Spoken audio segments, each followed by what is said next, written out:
Red color button. Can you see You're live? the expert, Shing. Can you see live? We are live Yes, now. we're on live. Yes, yes, Yes, yes. live now. Hello. Okay, right. Yes, yes. Okay, just give me a second while I try to set up some of the things. And hello, everyone. How is everyone doing? Hope all is well and stay safe during this season. Uh, we will start the session shortly and just take a few minutes of our time. Meanwhile, do bear with us as I go about making sure that everything is setting up. And if you have just happen to join us, do like, tag, and share our live with all your friends so that not many of us will come and enjoy this sharing session.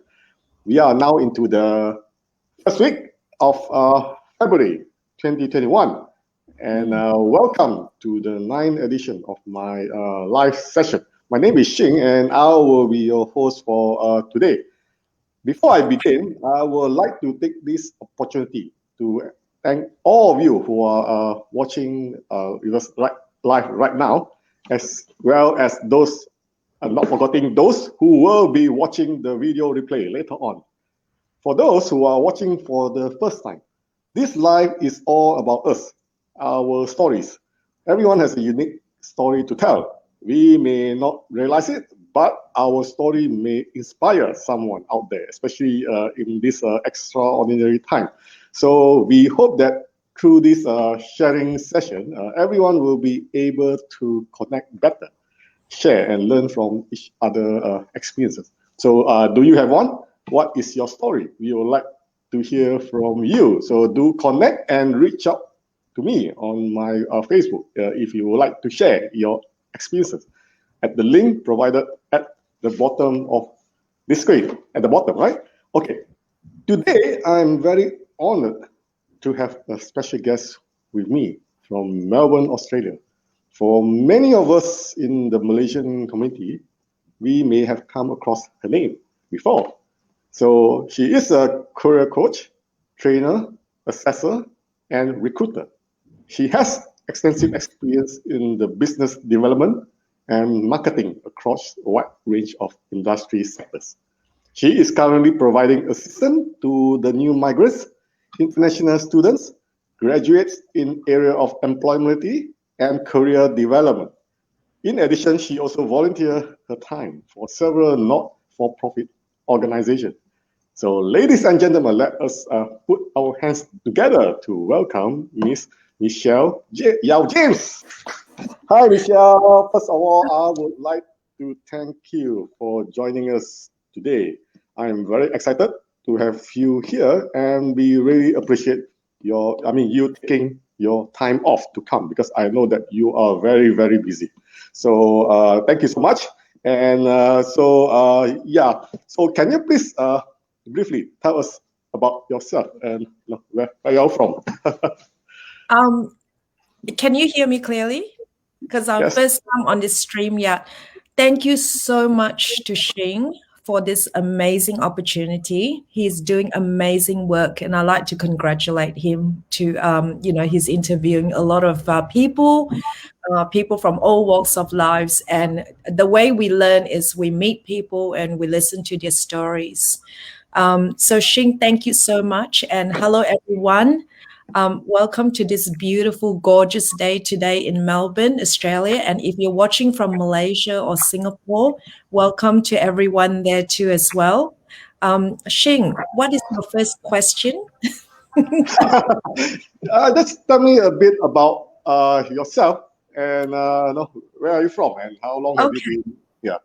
Okay. So my name is actually, I was born Michelle Yao Li Yen, and born in PJ, Petaling Jaya. My dad's from Ipoh and mom's from PJ. So my roots actually, I was until teenager, I was in Malaysia in PJ, and then my parents moved here to Melbourne, Australia back in 1986. So I've been here for a long, long time, and I still got the beautiful Malaysian accent. Can you hear it? Yeah, yeah, Sometimes definitely. I can be really Malaysian, and my kids pick on me too as well. So yeah, what can I say? When I came here, I was a teenager, so I really was quite miserable because I missed all my friends and mainly my friends because my family came here. And when you're a teenager, you don't really care about where your parents are. You really want to be with your friends. But of course, I had no choice. I wouldn't have stayed back in Malaysia because you feel secured with your parents. So I came here at quite a young age, and I at school I had a culture shock because I came from Asunta Secondary School. So Asunta is an all-girls school. So for all the girls who from Malaysia, you may have heard of Asunta. And coming from all-girls school with convent sort of morals and everything, I was put into a public school in Glen Waverley. Now, just to save reputation, I'm not going to mention the school's name. I had a bit of a culture shock because there were a bit of swearing in the school.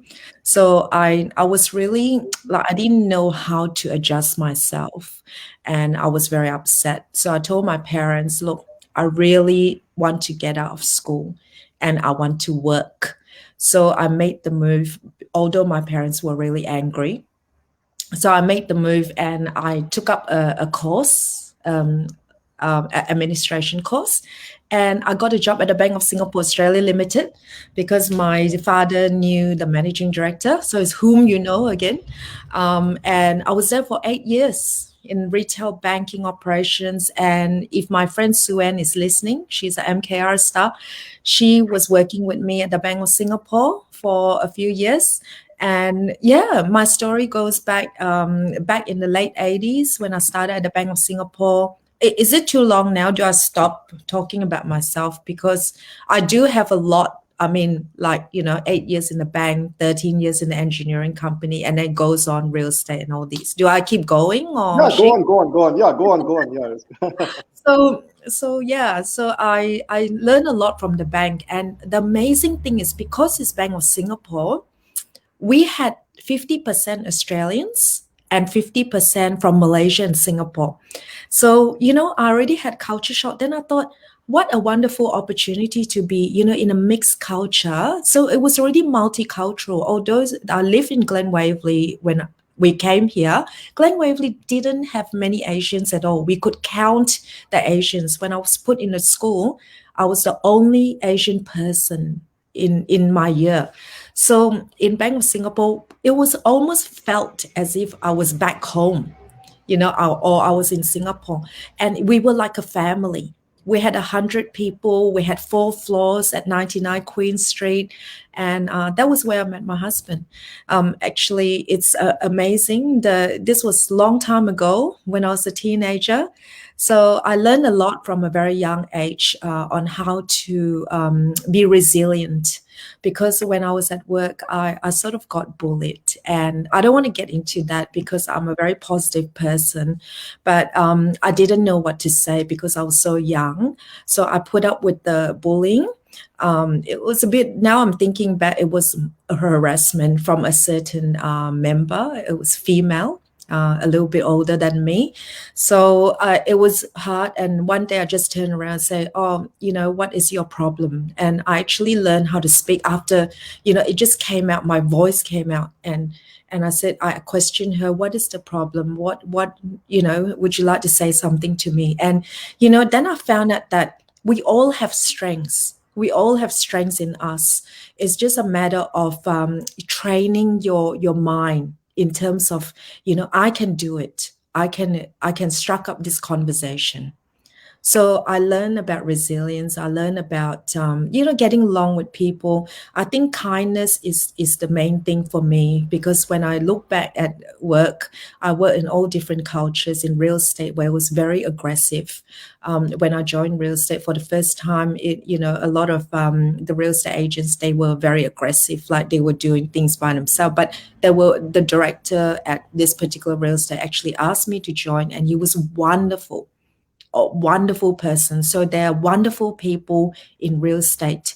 But I thought it wasn't really for me, and I got out and I found my space at. I've been in advertising and all the print and logistics, but I found my space at, found my passion at the biggest vocational education institute. So it's a registered training organization where I was consulting new migrants, international students, people who have just maybe lost their jobs. And I used to work until past midnight and used to take phone calls in the weekends. And I thought to myself, my husband said to me, I think you found your passion. And all the time I wanted to start a business, I never knew what I wanted to do, what product I was going to start, what service I was going to offer. Then I realized this is my passion.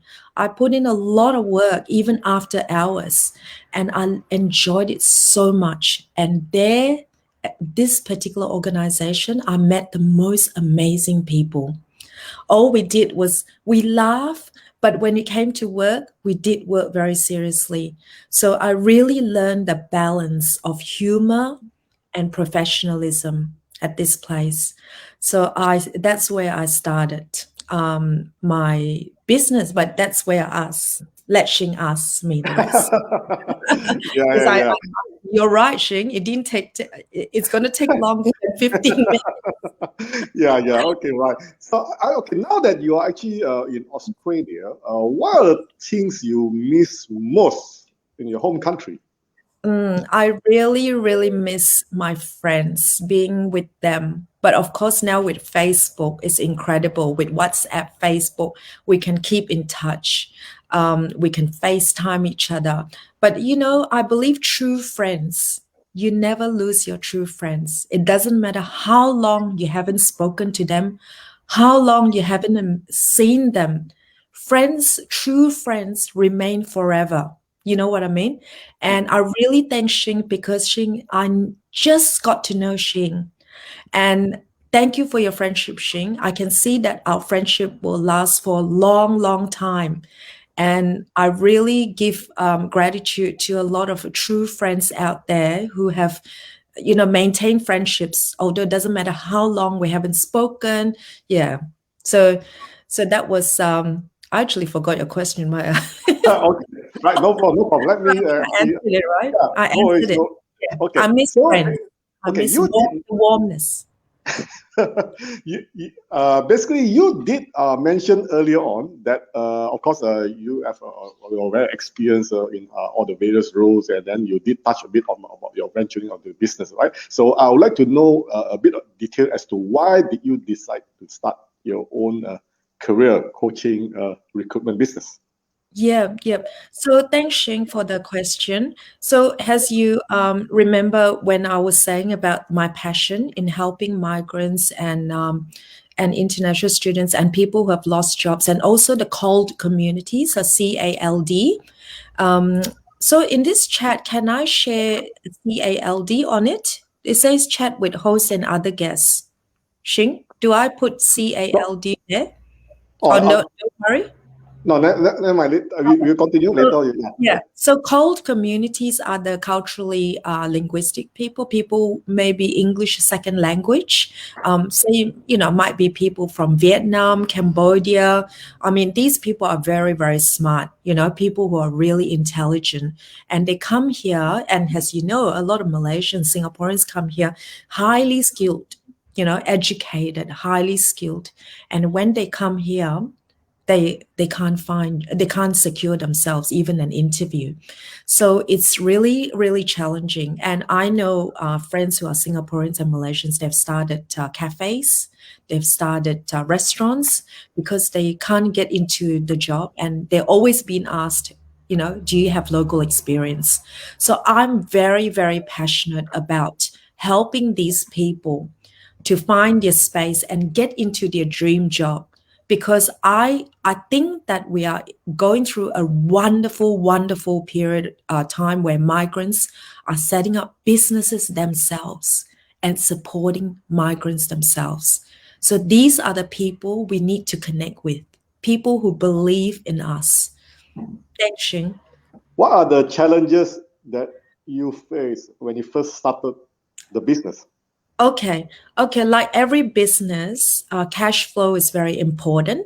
So, of course, I've worked, by the time I started my business, looking back, I've already worked over 20 years in corporate life. So, when you're in, working, when you're an employee, you get paid.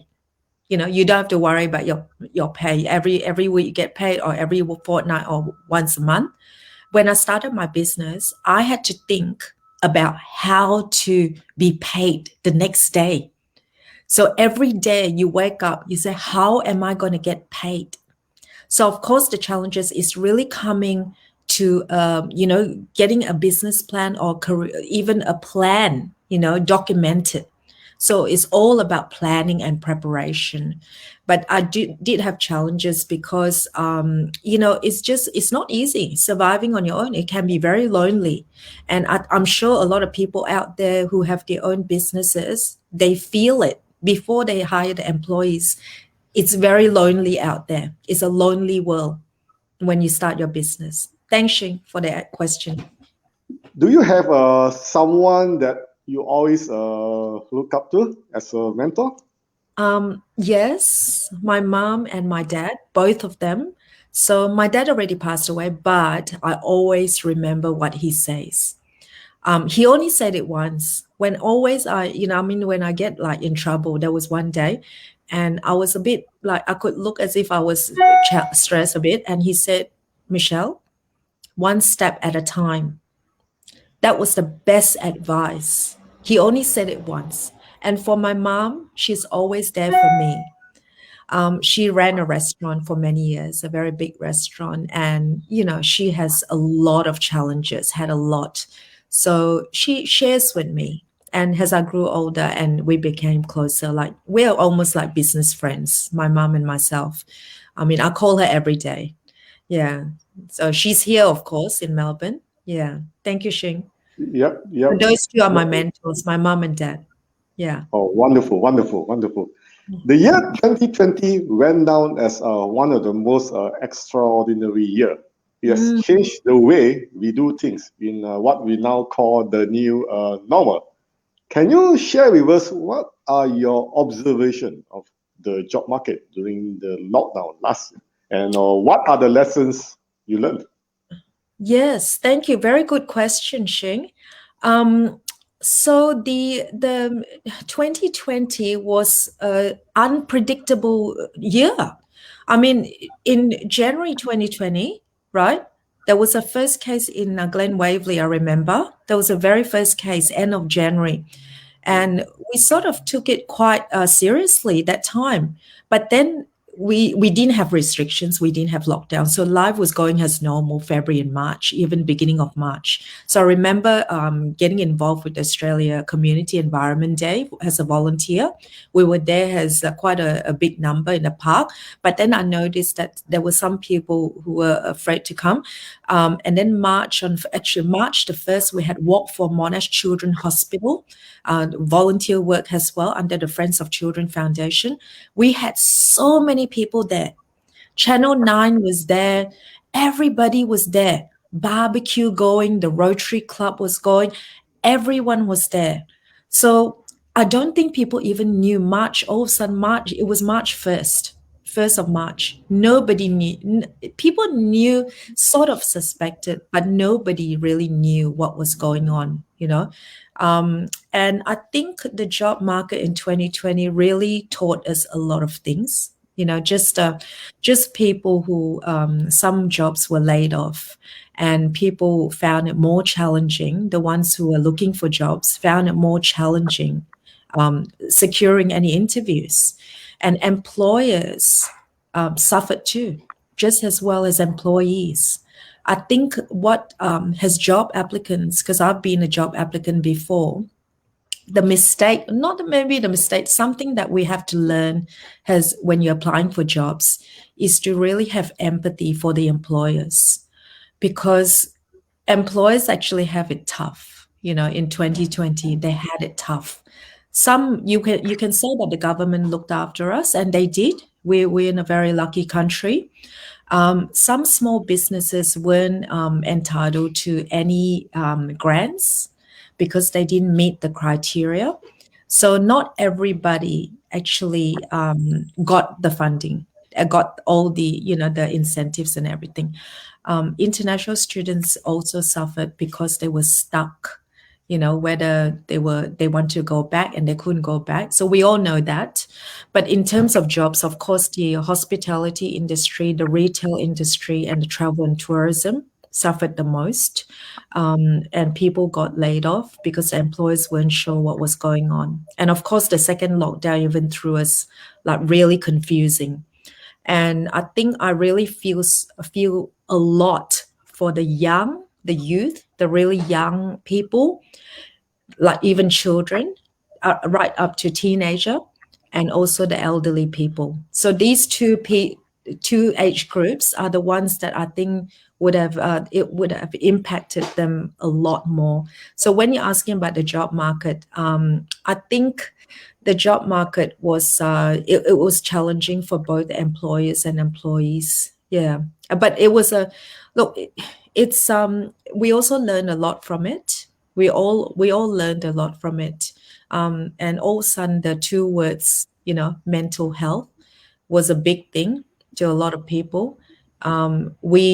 I think communication even became even more important than anything else because we couldn't see each other. So it was all a matter of picking up the phones, and thank goodness for virtual, for like Zoom and now Stream, yeah, something new. Um, thank goodness for all these virtual things that we have, the technology. We have become more technology savvy. So now employers are looking for people. I'll save this for afterwards. For people, yeah, I'll save it for afterwards. Yeah, and I'll answer your question. Yeah. So, in your own opinion, would this year be much more better than last year? Well, I think so. I mean, I hope. Well, hope is a big thing.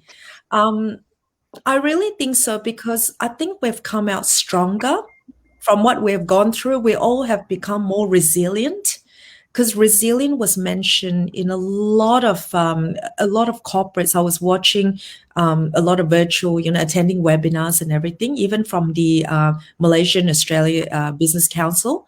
These leaders were talking about resilience. Even professors from universities were talking about resilience, how we have to just be resilient and get over it, adapt and move on. So we got to be strong. It's testing our strength. So I feel that 2021 is definitely going to be better for us. Although I've heard cases this morning again, the hotspots, not cases, but was exposure sites. So this is really testing our strength. So I think 2020 has made us stronger. 2021 will be better because we know how to prepare ourselves with all the COVID safety plan. So I'm sure a lot of people agree with us on this. Thanks, Shing. Yeah, yeah, yeah. Thank you so much for your what do you foresee that this year that is going to Yeah. happen.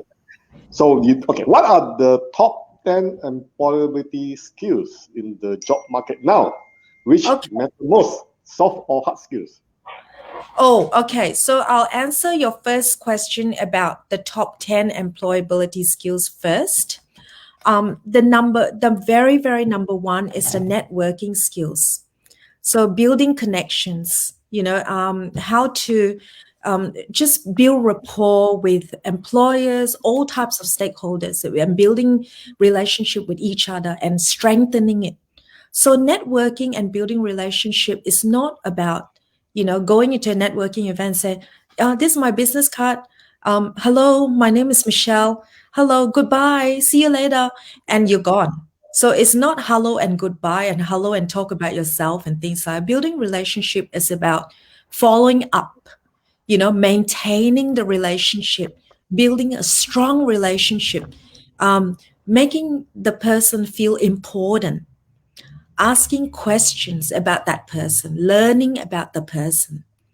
Just like how Xing is building relationship with me now. He's asking questions. And, who doesn't like to talk about themselves? When you get asked questions, you feel alive. You feel alive. So it's all about, I was born very shy, and people laugh at me. You always have to have the first time of everything, right? So in the first networking, I was so scared. I didn't know what to do. You look around the room, you think, oh, I don't know anyone. But it's a challenge it's a challenging situation, and any challenges, you grow. So every time you do it, when you don't know anyone in that room, you grow every time, even by watching people. Don't have to say anything. Then slowly you go up to the coffee table and you say, hi, how are you? Things like that. Nice coffee. What tea do you drink?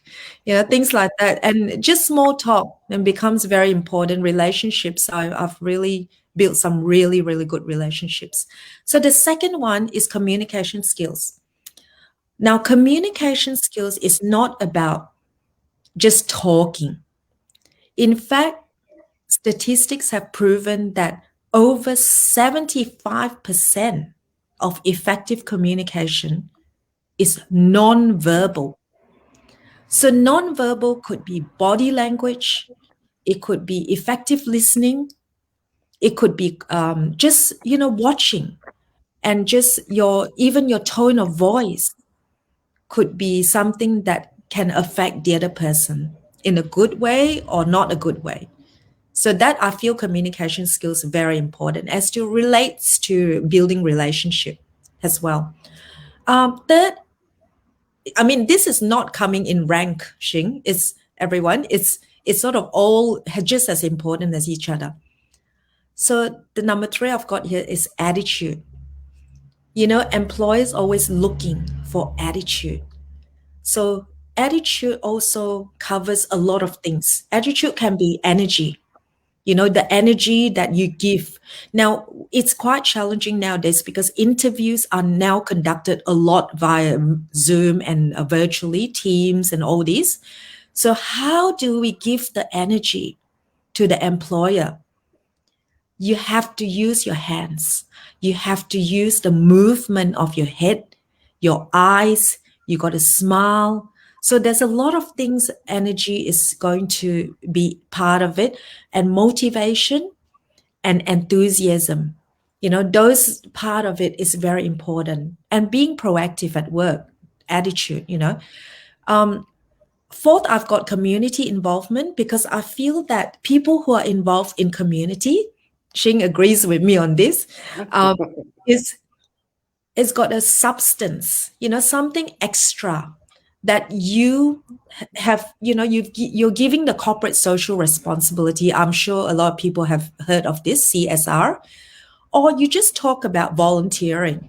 When you volunteer, you feel amazing yourself. You feel very rewarded, but mainly you're helping the more disadvantaged communities, whether it's children, elderly, people who are disabled. There's so many people out there. We're living in a first world country, but there's so many people there disadvantaged. We still see a lot of homeless people. So community involvement, definitely one of those things that employers look for. Because in your resume, you can put that community involvement, volunteering, anything like that. That makes a difference. And I've got number five, flexibility. So flexibility is, the way you adapt to different situations, the way you get along with people. It's all about flexible. Being flexible in your mindset as well is very important. Just prepared. Now that we've gone through COVID, we're more adaptable as well. Six, I've got time management and organizational skills.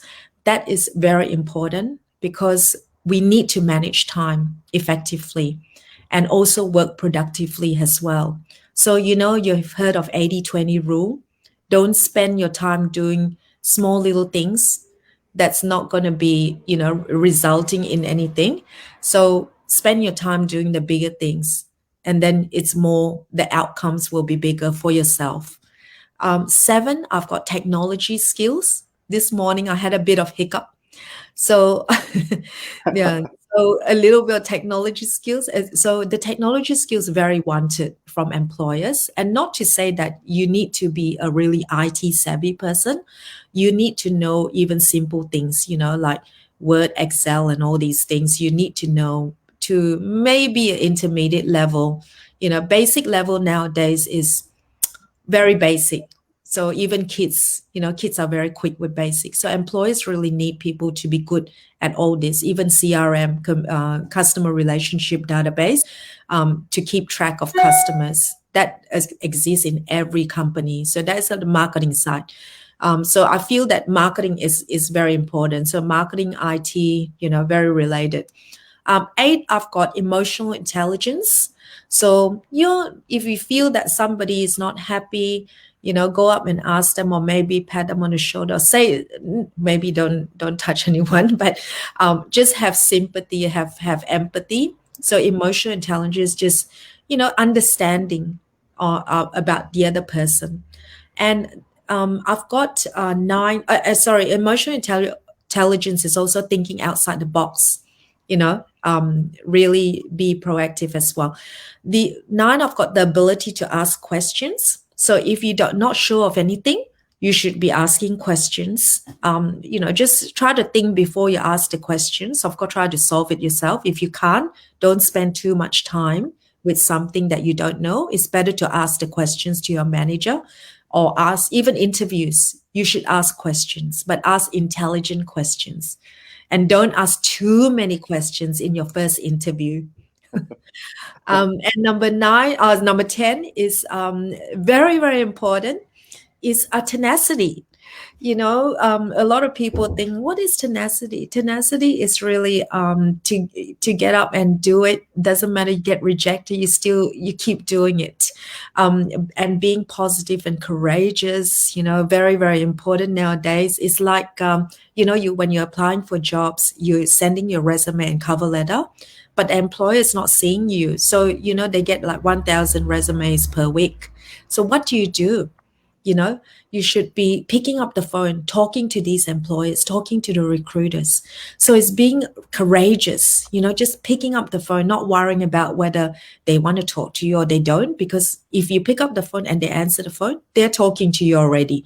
So be prepared what you want to say, of course. So that's the 10. Yeah, it's mainly soft skills. And when you say soft skills or hard skills, I feel that you need both, of course, but I feel the soft skills is the one that can secure you the job during an interview, because you can't prove your hard skills during an interview. Am I right? You cannot prove hard skills during an interview unless they give you something to do and say, yeah, let's do it now. Can you do this now? Can you perform this task now? But other than that, you cannot prove hard skills. You can't. You can only write it down. Soft skills, the most important thing is building the rapport from the very, very start. When you see somebody, smile and give the energy to that person. So soft skills, extremely important. Yeah. Thank you, Shane. You brought up the EQ and IQ. Which one you think that important? Ooh, I think IQ. I mean, I don't know much about IQ. Ooh, this shows I don't have IQ.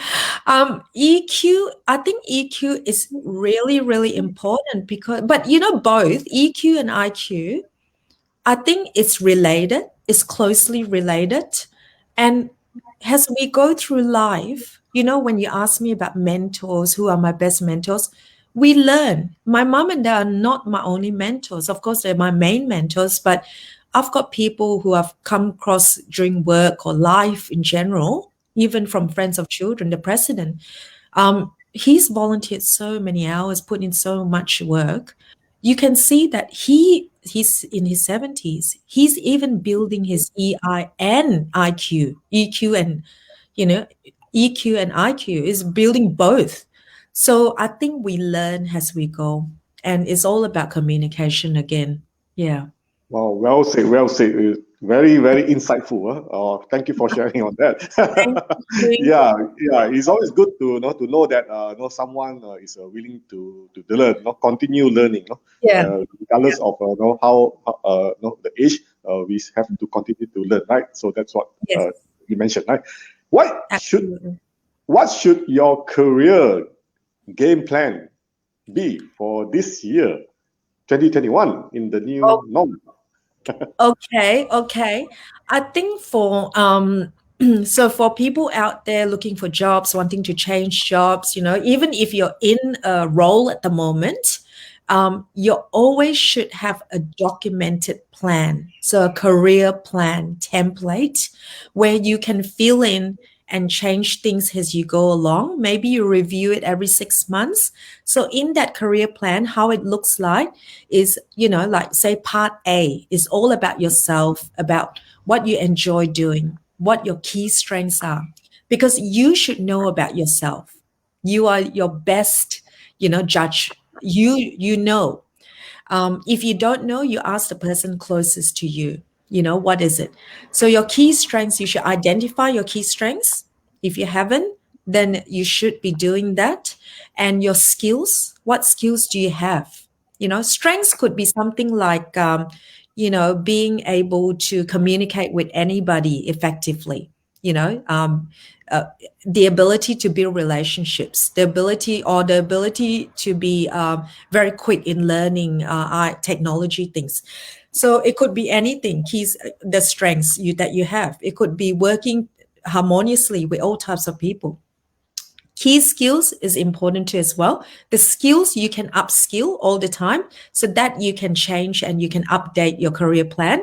And in your career plan, you also have your passions and goals. What goals? So get into the SMART goals, SMART.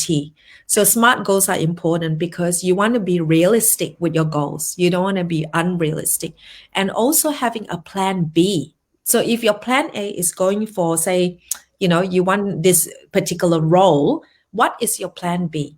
So in order to get your plan B, what do you need to study? What do you need to get into? Who do you need to talk to? What industry? Do you get on LinkedIn, connect with people? How do you do it? And talk to people, ask them questions. And then maybe a plan C, maybe a plan C. But I feel that the most important part is to have an Excel spreadsheet, right? Have different columns. And the first column is like having employers' names. So the top 100 employers that you like to work with, maybe start with top 20. Don't worry about whether the jobs are actually on the internet because a lot of employers are not advertising at the moment. They're saving costs and they're not even going through recruiters. They want to go through their networks or they're looking for people to pick up the phone and ask them whether there is an opportunity there.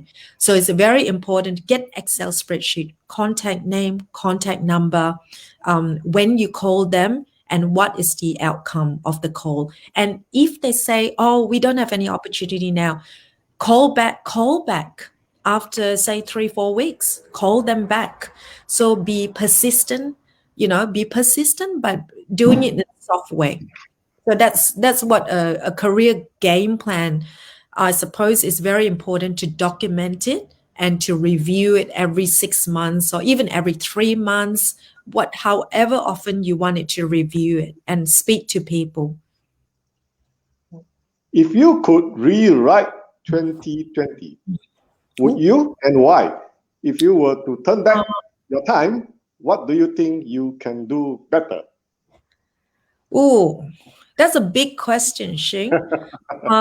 So if I could rewrite, I would spend a little bit more time encouraging people to get involved in our communities.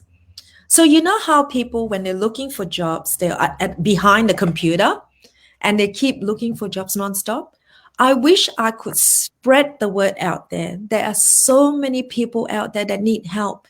And if you're helping people, you feel less disadvantaged.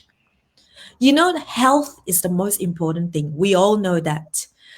Now, to help people, you don't really have to go out there to help. You could reach out just by a phone call. You could speak to someone and make them feel better. So I feel that I should have spent a little bit more time doing that. I was actually very focused on, what the next day was going to come about, how I'm going to help people and things like. Yes, I did volunteer work. So I joined three not-for-profits in 2020, where I became a committee member and board member, which I feel very lucky because I think I've met amazing people down my journey. But some of these people I've known for years. So I think it takes time, it really takes time. Yeah, so if I would rewrite, I really would encourage people to help out with our disadvantaged communities. That's one really, really big factor for me. Yeah. Wow, amazing, amazing, very good work itself. Yeah. Yeah. So Thank you. Thanks. describe yourself in three words and why. Okay. When I was working with a very thanks, Shing, by the way, for this question. When I was working, I had to think quite hard actually because I didn't know what three words. Um, I think of what people said to me. So my sales manager, he said to me, this was a very big printing company in Clayton. He said to me one word that I've never heard before. Maybe my English is that bad, huh? He said, "You are quirky." Then I'm saying, "What? Why is it quirky? Nobody has told me I'm quirky before. What is that?" And then he explained, he said, it's a good thing. It's actually a good thing. It's an endearing thing. It's like saying that you are um, you're funny, but in a very, you're different. You're different. And it's interesting, that word. So it made me think very hard, and I couldn't forget that word. It was 2010. He said that. So I would say I am that because I found out what that word was about. So I do have that quirkiness, and yeah, I enjoy being quirky. I'm not going to change it. So, and I think kindness is one thing that I am, and a lot of people say I am. So I'll say that word as well, and also volunteering. So which is being a volunteer. That's the third word. So Wow. I enjoy being a volunteer. I really do. If I didn't need money to survive, it was in a deserted beach. All I do was I'll be volunteering all my life. I wouldn't care less. It doesn't matter. I'm the least materialistic person I can say. Look, all women like to look good, but I don't believe in having expensive cars, carrying the most expensive handbags, wearing the most expensive clothes. I don't believe in that. All that. I believe in, yes, expressing yourself through your physical part, maybe, but you don't have to spend hundreds and thousands of dollars in something like that. So I think I'm going to send Louis Vuitton broke, huh? Maybe. Yeah, that's all. Thank you, Shane. Okay, I understand that you are quite busy and you have a lot of you in addition to running your own business, you're actually volunteering, in quite a number of non-profit organizations as well, right? So that's why, how do you manage your time? We also like to know as well. How do you Oh, manage time so well? Oh, thank you, Shing. I suppose, I do sleep. Some people say you don't sleep. I say I do sleep. I actually put in a lot of work in the weekends and also evenings as well. I multitask, but it depends on how important the work is. I mean, all work is important, even volunteer work. But if you can manage it, like say, if I sit in front of the TV, I find it quite relaxing, and I can be with my laptop and I can be communicating on the laptop with people. You know what I mean? So I'm just watching TV, but I'm not 100% watching it. So just having the TV on. But I do spend a lot of time. I do spend more than 10, 11, 12 hours sometimes just working and doing volunteer work. I do a balance. Every day I balance it. Yeah. Thank I, you. I assume that that is your passion, right? Yes, So I yeah, believe no, my passion is really volunteering, but yeah. I believe in balance, like balancing your life. I mean, I do try to go for walks and everything. I'm not a gym person. I don't do much exercise actually, but I really watch out what I eat. And I always think, now and then, being Malaysian, born in Malaysia, how can you resist? nasi lemak, chao kway teow, all those things. You can't resist. Look, Colonial Cafe, Edwin, oh my gosh, you can't resist all those. So, it's all about balancing it. So one day you can have, the bad stuff, and then next day you look after yourself for for the next few days. You agree with me, Shane? I think you look fit too, so you agree with you agree with me. Yes. Yeah. Yeah. So having said all those, what do you want to be known for at the end of the day? What do you think you're gonna guess? I want You to should know about that. Yeah. okay, I want to be known for my smile. That's one I want to be known. Because I believe I do smile very naturally and it comes from my heart. So that's one thing I want to be known. Then that's all. Yeah, nothing at all after that. Well said. Well said. I think, all right, everyone. I think this conclude my life for today. I really learned a lot. About what. Thank you so much, Michelle, for sharing quite a number of a lot of insights today. And thank you so much for your time. And I'm sure that all of us, would like to actually inspired by Michelle's sharing session today. So once again, thank you, Michelle, for your time.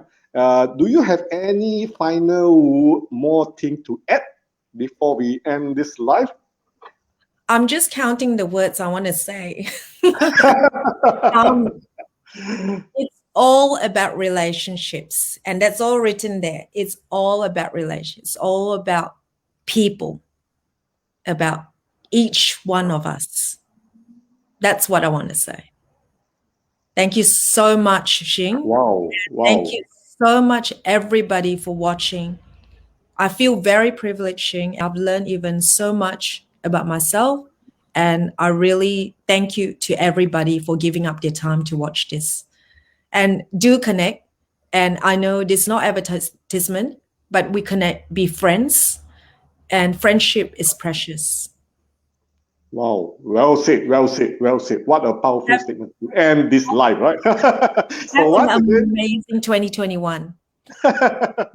yeah. Once again, okay, Michelle, thanks a lot for your wonderful sharing session. I would like to thank everyone again for watching my live today, as well as those who will be watching the video replay later on. So if you do like this live, remember to share and let your friends know. Please follow me on my Facebook, Shinchu, at the address link provided at the bottom of the screen. And I'm sure that you will follow Michelle as well. The address link is also provided at the bottom of the screen so that you will actually get to know when will I go live next. So I will see you all in the next edition. So until then, so all of you have a good day and a great weekend ahead. So thank you so much for your time, and thank you for watching. Thank you. Thank you, Okay. everyone. Bye. See you then. Yeah. Bye Bye-bye. bye. Bye Bye. bye. Bye.